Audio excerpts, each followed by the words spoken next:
the easy analysis of this is to say that they're incompetent. And I do think that they're incompetent to a degree. But I also think that in large part, this is what they Elon want Musk to isn't do. incompetent, is he?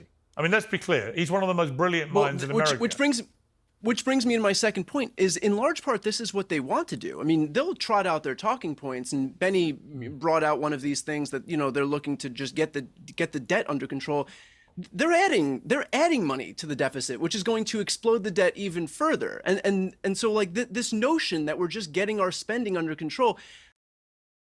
In today's video, Tyler Cohen absolutely destroys Benny Johnson in a heated debate in the Piers Morgan show. From the misuse of classified information to the sketchy rollout of Doge, the so-called Department of Government Efficiency, Brian came prepared with receipts, while Benny tried his best to deflect and spin.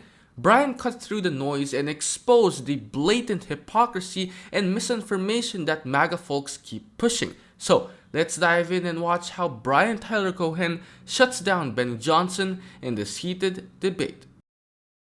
They needed to try to cut a little bit so that they can, including Medicaid and food stamps, $880 billion in energy and commerce, which will cut Medicaid, $230 billion in the Agriculture Committee, which will cut food stamps, to try and offset just a fraction of what they're going to add by virtue of $4.5 trillion for a tax cut that's overwhelmingly going to favor millionaires and billionaires. So we can say that they're incompetent for some of the egregious things that they're doing, but in large part, they're doing exactly what they want to do. They're not focused on the debt. They're not focused on trying to help people or make sure that they have adequate health care or grow, add jobs or whatever it is. They are doing what they need to do for the people that they're looking to help. And that is overwhelmingly people who are exactly like Elon Musk. And by the way, Piers, I would take issue with how you framed Elon, because he's not doing this as some benevolent, patriotic figure. Well, he's not being paid. He was under investigation by nearly every single agency that he and Donald Trump have gutted, whether through gutting the agency itself or firing the inspectors general: Department of Labor, NLRB, USAID, CFPB, EPA. And so Sure. this isn't some indication of like benevolence by this patriotic figure. Yeah, but hang on. He's deriving being investigated or even sued. That's perfectly reasonable, normal business practice. It's whether those investigations or lawsuits lead to anything being actively overturned or then being punished for it. Trump is already on the record as saying, look, I will accept the ruling of judges on these things if we get challenged, but I'm not going to be blasted off my mission statement I made as a candidate. Many people would say, and I think there's merit to this, Trump is doing exactly what he said he'd do. And you might quibble whether they're going to reduce the debt or not. You can't tell after 10 weeks whether an administration can reduce the debt. You can after 2 years, and if they haven't reduced the debt after 2 years, then they're going to get a shellacking in the midterms and probably get a shellacking in the next general election. But I do think trying to assess whether what they're doing at the moment can reduce the debt is a bit preposterous after only, 10 weeks? Tyler Cohen was absolutely on point in this debate with Benny Johnson. The MAGA narrative about fiscal responsibility falls apart the second you look at the actual numbers. Republicans love to scream about cutting the deficit, but under Trump's first term, they added $7.8 trillion to the national debt. And now in Trump's second term, they're pushing for $4.5 trillion more in tax cuts, mostly for millionaires and billionaires. Meanwhile, the same budget proposal includes cuts to Medicaid, food stamps, and other essential services. That's not fiscal discipline, that's wealth redistribution upward. Brian also made a great point about Elon Musk.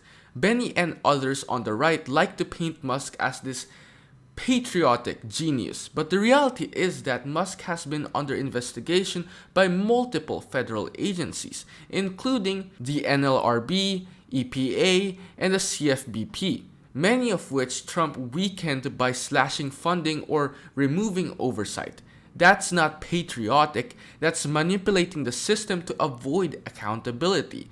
And this isn't about incompetence, it's about priorities. And the current MAGA priorities don't include healthcare, debt reduction, or everyday Americans. They're doing exactly what they want to do.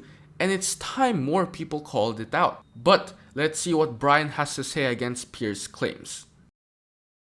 Well, it's not preposterous if you have the CBO score that shows exactly how much is going to be added to the debt. And so again, if you're passing it, I mean, it's just math, right? If you're cutting programs that don't amount to as much as you're adding by virtue of these tax cuts, then you are going to add to the deficit, and that's going to balloon the debt, which is to say nothing, by the way, of the amount of federal revenues that are shrinking by virtue of the fact that the economy is doing poorly right now. Well, it is, except I would say, Benny, if I'm Donald Trump, that his own approval rating has never been higher as a president. No. I mean, it's never been higher. So the Democrat Party's approval rating has never been lower. The Democrats are at record lows, right? So Americans do not want to hear a word from the Democrats. They're done with them. They're done with the woke stuff. And they're actually pretty broadly supportive of Trump. Which is, you know, I mean, if you're Trump, you're probably saying, I hear all the squealing. I don't care. I've got a mandate. I won everything in the election, and I'm going to deliver exactly what I said I'd do. And it might take him a bit of time, but, you know, I'm a little bit more patient about this. I think I do see methods of the madness. I do see the border being sorted. I do see an attack on government waste as being very popular with the American people. And so on. So I just think it's too early to say this is all not going to work. Demonstrably, some of it is working and is popular with the public. Here we go. The tracker right here, $130 billion in savings. That's $1,000 in savings per American household. Right there. That's what Brian says is adding to our deficit, which is that the same tracker where they noted that $8 billion were cut when it was actually $8 million were cut? That the same tracker that they started taking credit for cuts that were made during the Biden administration? Just wanted to check if it's the same exact tracker that we're talking about here. Brian's stance here is that we should raise taxes. And I want him to carry that My forward. stance is that we should raise taxes. All I'm pointing out is that the tracker higher taxes. And I've said this before, and I'll say it again, Brian. I want you to run for DNC chair. Okay, maybe you could take Harry Siston's job, all right, as the #1 DNC influencer, since he's getting canceled right now. Now let's be clear. Doge and Trump's push to cut government waste isn't targeting waste at all. They're going after programs that working people rely on, like Medicaid, student aid, and housing. Meanwhile, they're pumping out massive tax cuts for billionaires and corporates. The CBO literally projects that Trump's tax cuts combined with reduced revenue will increase the deficit by trillions. That's not efficiency, that's just bad budgeting.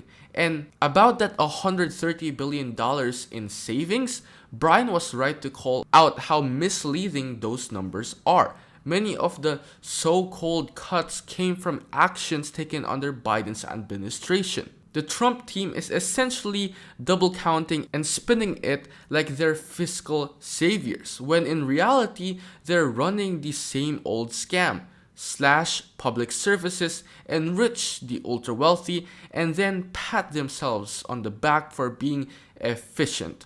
Brian's commentary hit the core issue. It's not about political theater, it's about whether you're governing for the people or for the elites. And right now, Trump and MAGA are all in for the billionaires and millionaires. You could take Harry's Benny, job. You could work with David Hogg, and you can run on higher taxes for American, and you can say that $37 trillion in debt is okie dokie to me. That's what you can do, and you can burn a Tesla dealership down while you're at it. If you think debt bring is that message bad, to the American people. I want you to do it. If you think I want you to do it. How do I make it happen?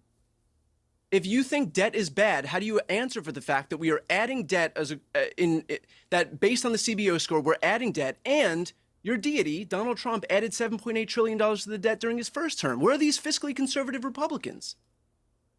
Yeah, I don't want anyone to add anything to the debt. The vast majority of that came during COVID, We all know what a bizarro time that was. And I don't think that anyone's trying to defend that. Donald Trump has proven time and time again, he wants to cut government spending and cut efficiency, cut government spending, add efficiency, and cut our deficit. The deficit is a killer. You cannot run a household or a business when you are in debt. When you're spending $4, you take in $1, you spend $4. That's what the country is doing right now. He's never done it. He's never done it. You keep saying that he wants to do things that he's never done. It's like amazing. He's been in office for 2 months. Well, he didn't have 4 years. Hang on, Brian. Well, hold on. Brian, he didn't have 4 years. He had 3 years and a pandemic. The highest revenues. It would have been interesting pandemic, what would have but the happened highest revenues without the pandemic. pandemic, Trump's economic record in the first term would have been a lot better. I've always said Trump would have won that election. And without 9/11, exactly George true. W. Bush's okay, so peaceful. events knock off your agenda very quickly if you're not careful. Anna, I want to bring you in on another part of all this. Again, the D's, deportations, but a slight variant, which is student deportations. We've seen this big row, obviously, recently about the Columbia University student who was alleged to be pro-Hamas. It seems to be a bit of a foggy picture as to whether he was or not.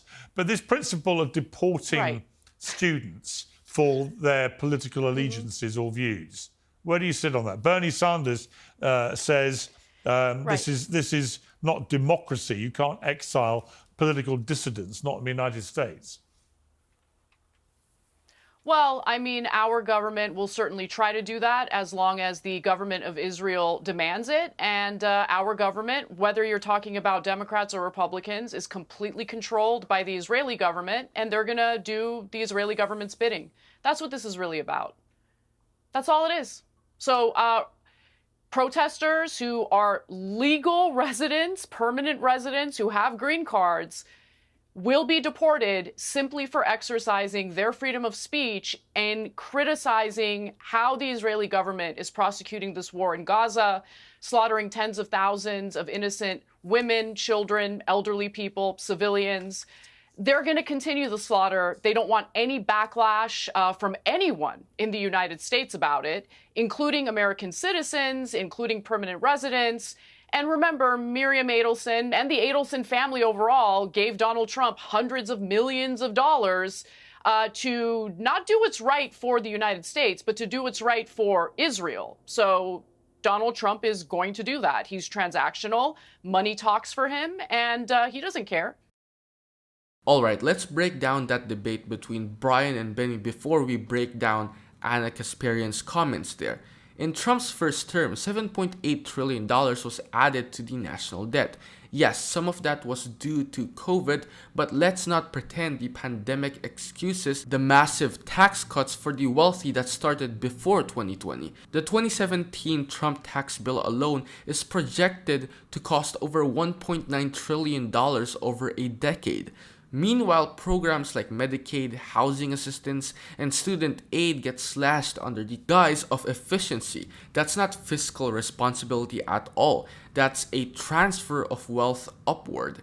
And Brian's point about the CBO score is key. When you're passing bills that cut revenue and increase spending, especially for defense and corporate handouts, you're adding to the debt. Math doesn't lie.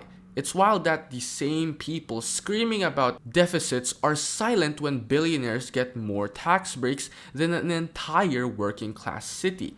Then Anna Kasparian jumped in and took it to another level, calling out the dangerous move to deport students over political views, especially those who criticize Israel. And she's right to be outraged. Free speech in America doesn't come with conditions.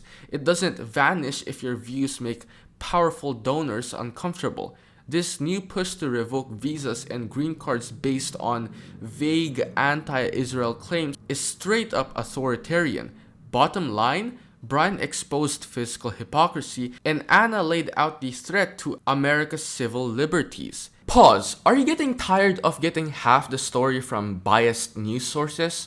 One outlet says one thing and another says the complete opposite.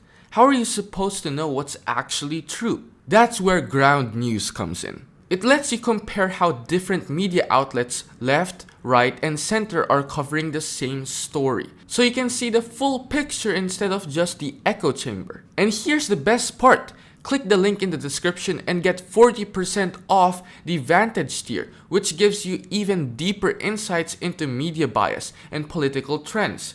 Stay informed, think for yourself, and check out Ground News in the description down below.